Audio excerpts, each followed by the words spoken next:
There are attempts being made to engineer regime change in South Africa, reveals State Security Minister David Mahlobo. He was speaking during a briefing by the Justice, Crime Prevention and Security Cluster. Mahlobo said attempts at a regime change are happening and government knows who does what. The minister says counterintelligence was dealing with these threats and the sovereignty of South Africa will be protected at all costs. It's a fact. Where there's been unconstitutional regime change, it will happen to any country. It does happen. The destabilization we've seen, including the rise in terrorism, because terrorism, it does not actually come up somewhere. There's someone who's supporting it one way or the other, and the devastating impact that it creates where certain states are being reduced to failed states. We can confirm that South Africa is not an exception of being attacked as a country because who we are, what we stand for in the communities of the world.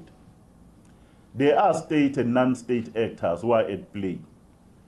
They are at play wanting to exert influence in South Africa over this government in one way or the other.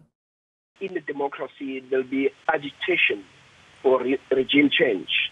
And this will come from the opposition, because their job is to make sure that any sitting government or administration is defeated. But what we would like to see, and the contract that we have signed as a country, is that when the moment like that comes, it must be done through a constitutional process. And elections are some of those mechanisms that are available for where one administration can be removed.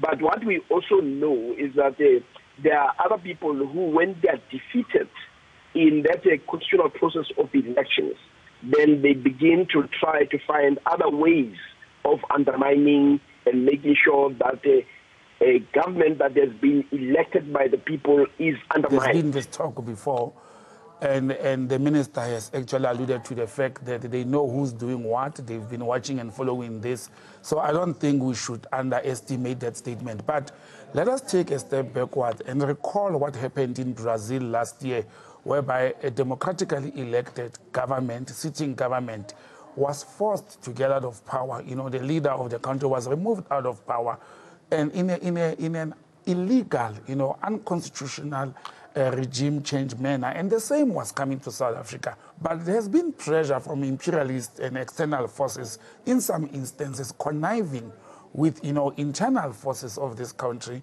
to try and remove the current sitting government.